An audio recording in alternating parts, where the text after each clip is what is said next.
Power ടീമിന്റെ idea ആദ്യം മനസ്സിലാക്കിയത് അപ്സരയാണ്. എന്ത് ഐഡിയ എന്നല്ലേ?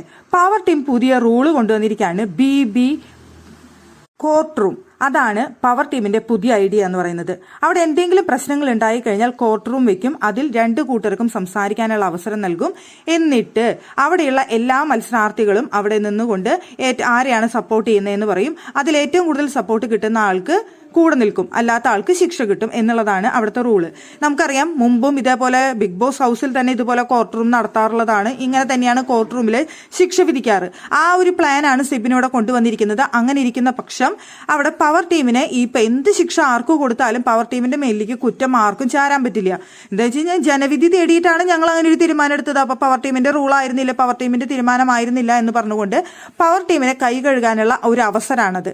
അപ്പോൾ ഇവിടെ അപ്സര ഇങ്ങനെ ഒരു തീരുമാനം പറഞ്ഞ സമയത്ത് അപ്സര അവിടെ ഒരു കാര്യം ചോദിക്കുന്നുണ്ട് പൂജയുടെ അടുത്ത്.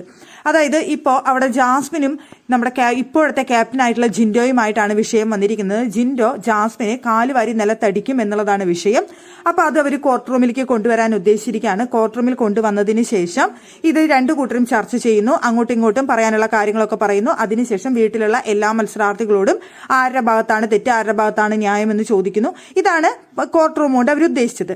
അപ്പൊ ഇങ്ങനെ കോർട്ട് റൂം, അപ്പൊ അപ്സര ചോദിച്ചത് പൂജാരുടെ അടുത്ത് ഇത്ര മാത്രമാണ്, ഇങ്ങനെ കോർട്ട് റൂം നടത്തി കഴിഞ്ഞിട്ട് നിങ്ങളിവിടെ മത്സരാർത്ഥികളുടെ അടുത്ത് കാര്യം ചോദിച്ചു, ആരുടെ ഭാഗത്താണ് തെറ്റ് ശരി എന്നുള്ളത് ചോദിച്ചു.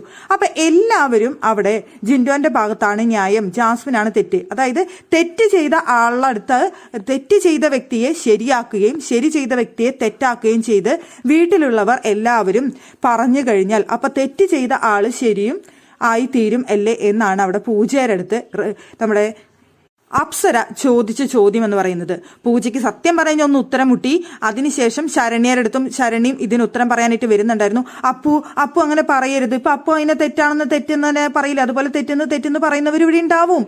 പക്ഷേ അവിടെ ഭൂരിപക്ഷ തീരുമാനമാണല്ലോ നോക്കുന്നത്. ഭൂരിപക്ഷം അവിടെ തെറ്റിന്റെ ഭാഗത്ത് നിൽക്കുകയും അവിടെ ശരീരഭാഗത്ത് നിൽക്കാതിരിക്കുകയും ചെയ്തു കഴിഞ്ഞാൽ തെറ്റ് ചെയ്ത ആള് സംരക്ഷിക്കപ്പെടും, തെറ്റ് ചെയ്ത ആൾക്ക് അവിടെ ശിക്ഷയില്ല, ശരി ചെയ്ത ആൾക്ക് അവിടെ ശിക്ഷ കിട്ടും. അപ്പൊ അതല്ല ഇവിടുത്തെ ഉദ്ദേശിക്കുന്ന നിങ്ങളെന്ന് അപ്സര അവിടെ കൃത്യമായിട്ട് ചോദിച്ചു. എന്തായാലും അപ്സര അത് കൃത്യമായിട്ട് കാര്യങ്ങൾ മനസ്സിലാക്കി എന്നുള്ളതാണ് അവിടെ എനിക്ക് തോന്നിയ ഒരു കാര്യം. ബാക്കി ആർക്കും ആ മണ്ടത്തരം മനസ്സിലായിട്ടുണ്ടായിരുന്നില്ല. അത് കൃത്യമായി ചോദിച്ചൊരു വ്യക്തി എന്ന് പറയുന്നത് അപ്സരയായിരുന്നു. പക്ഷെ പൂജ പിന്നീട് അവിടെ നിന്ന് രക്ഷപ്പെടാനായിട്ടും പിന്നെ പൂജയുടെ ഭാഗത്ത് പൂജ പറഞ്ഞതാണ് ന്യായം. ഒരു കോർട്ട് എന്ന് പറഞ്ഞു കഴിഞ്ഞാൽ അവിടെ കോടതിയിൽ നമ്മൾ ചെന്ന് കഴിഞ്ഞാൽ അവിടെ വാദിക്കുന്നു, അവിടെ നമുക്ക് സാക്ഷികൾ ഉണ്ടാവുന്നു, കാര്യങ്ങൾ പറയുന്നു, അതിനനുസരിച്ച് സാക്ഷികളുടെ ഇതനുസരിച്ച് എങ്ങനെയാണോ വരുന്നത് അതിനനുസരിച്ച് ശിക്ഷ വിധിക്കുന്നു, അത്രയല്ലേ പറയാൻ പറ്റുള്ളൂ. അപ്പൊ പിന്നെ ഇവിടെയും അങ്ങനെ തന്നെ ചെയ്യാൻ പറ്റുള്ളൂ എന്നാണ് അവിടെ പൂജ മറുപടി പറഞ്ഞത്.